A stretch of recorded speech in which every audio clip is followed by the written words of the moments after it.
Alright guys, welcome back to another Opera Omnia video, where we're going to be talking about the brand new character for this month, which is Neon. Now, Neon is actually a pretty good character for what she does overall in terms of her damage output, in terms of that debuff, which can actually be pretty supportive depending on the type of fight that you got going on, and for your teammates as well. So we're going to talk about all of that in this video, and I'm going to let you guys know whether or not you should pull for her kit in the upcoming banner. So do let me know down in the comment section below what your plans are going to be, if you're going to be pulling for Neon or if you're going to be holding off for a different banner.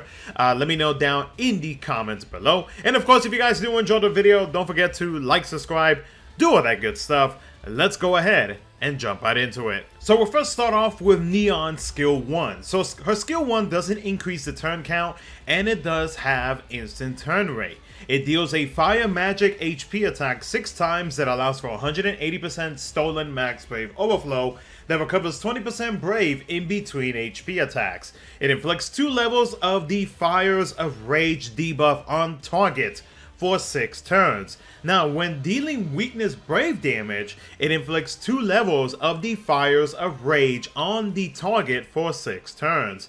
Now, the debuff Fires of Rage has a max stacks of 5. It has a built-in fire resist down. Now, depending on the stack starting with 1, it also has a built-in HP damage received up starting at 5% going up to 25%. The stacks drop by 1 whenever an ally or enemy's turn ends.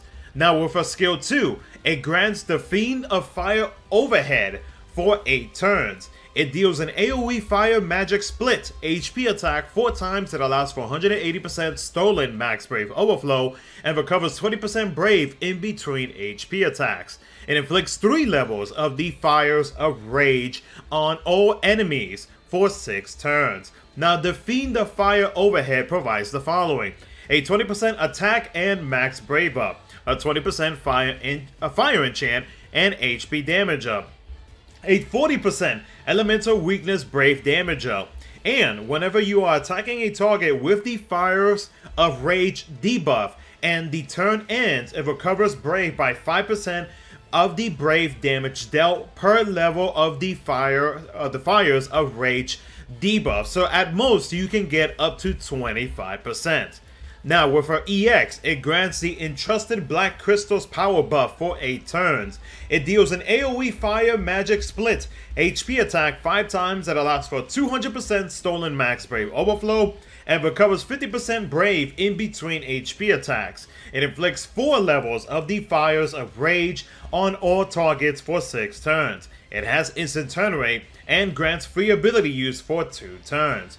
Now the Entrusted Black Crystal's power buff provides the following: a Brave regen by 10% of her max brave, a 20% attack up, a 20% stolen/gained max brave overflow up, and a 20% HP damage up. Now with her LD, it deals a fire magic HP attack 6 times with 50% splash damage, recovers 50% brave in between HP attacks, and allows for 150% stolen max brave overflow. It inflicts 10 levels of the Fires of Rage on all enemies for 6 turns. Now the Fires of Rage, whenever it is at 6 levels or higher and dealing fire brave damage, receives capped brave damage, aka the rainbow numbers. Now her C65 lasts for 7 turns. It grants the party the following: a 20% fire enchant, a 20% attack up, and a 20% brave damage cap up. Now with her FR, Celeste is her partner. It deals an AoE Fire Magic Split HP attack 4 times that inflicts 5 levels of the Fires of Rage on all enemies for 6 turns. Now her FR conditions are as follows: a 20% increase whenever the teammate uses a fire ability, a 20% increase whenever a teammate attacks an enemy with a leveled debuff, and a 30% increase whenever the teammate deals over 9,999 in brave damage in a hit. And finally, with her BT+, it deals an AoE Fire Magic Split HP attack 2 times. Her BT effect lasts for 10 turns and provides the following: a 20% party true fire enchant, a 50% party brave damage cap up, a 30% party stolen max brave overflow up, a 20% party HP damage up, and a 20% party HP damage cap up. So let's talk about whether or not you should pull for Neon in the upcoming banners. So Neon is a strong magical DPS character. She definitely does a very good amount of damage with her single target attacks and her AoE attacks. I do think that overall her damage output is excellent.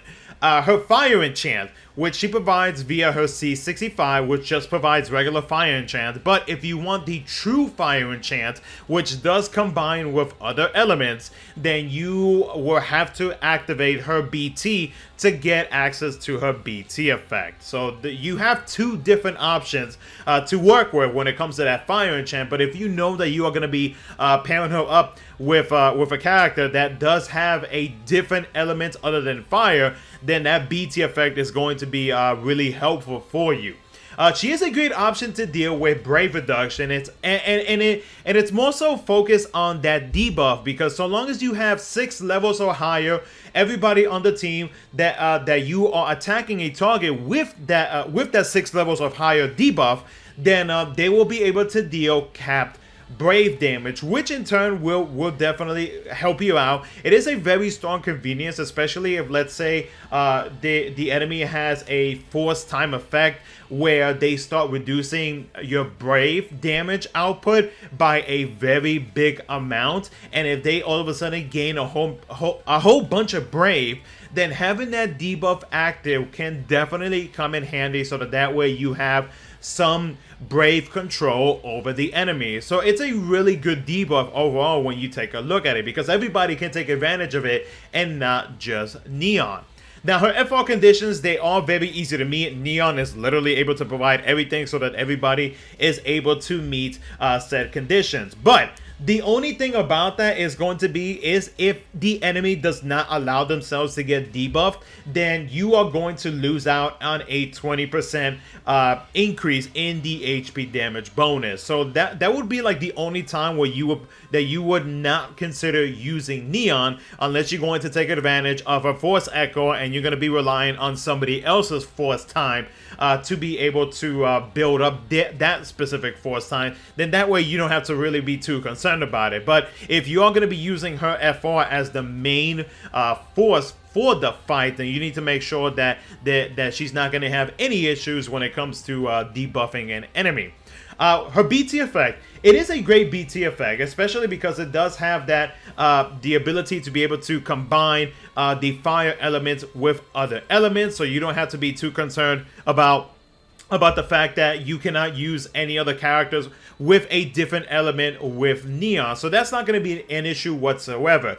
The one thing that I will say about her BT effect, or just like her kit in general, that could potentially affect her BT effect, is going to be that her skill 1 and her EX ability has instant turn rate. So you do have to be a little bit careful on what skills you are going to be using while you have her BT effect active. You want to try to extend the longevity of that BT effect as long as possible, so that way you can get that true fire enchant. You also get that effect where the levels on that debuff does not decrease while that BT effect is active. So you want to make sure to try your best to avoid using either of the two instant turn rate skills. I would say the only time that I would probably recommend you use it would be, specifically her EX ability, is if you need to refresh her EX buff. But other than that, I would say I would probably recommend to avoid not using said instant turn rate skills, and try to pair her up with characters that do follow-up damage, off-turn damage, or if not, pair her up with characters that are a little bit speedier than her, so that way they can take advantage of that BT effect while it is still active on Neon. So there are different ways that you can work around it, so that way that BT effect, which does last for 10 turns, which is a good length for a BT effect, but just to be on the safe side and to keep an eye out, so that way you will not lose the effects from her BT effect. And for those who are curious serious, her call abilities do not provide any type of enchantment, in case anybody was wondering about that. So, should you pull for Neon? In my opinion, Neon is a really good magic DPS character with that fire enchant. She is actually really good. She actually pairs up really well with Vivi, who is going to be coming up here in like the next week or so. We'll probably know the exact day once the community live stream drops this Thursday. And we'll have a better idea when that's going to be coming out. But Neon actually pairs up really well for with Vivi. But overall, though, in general, though, I do feel like she will definitely be a very good addition to anybody's roster. Again, strong magic DPS. She does provide a good amount of support via the fire enchantment, via that debuff that everybody can take advantage of. The FR conditions are easy to me, unless you're not going to be using her FR as the main one. Then, you know, Force Echo, I mean, that's just free Force Echo, depending on like which Force ability you have active as your main one. And then that BT effect is a really good BT effect, so that way you can take advantage of that debuff, so long as it is at 6 stacks or higher. Then those stacks will not drop. So overall, I say Neon is a pretty strong pickup to consider. The only other reason that you would probably not pull for her kit would be if like you were actually going for Vivi. So but for me myself, I'm definitely going to be pulling for Neon again. She is a really good character in my opinion, definitely a good addition to my global roster. But other than that though, guys, that's pretty much going to be it for the video. Let me know what you guys think down in the comments section below. And of course, if you guys did enjoy it, don't forget to like, subscribe, do all that good stuff. I'll catch you guys in the next one.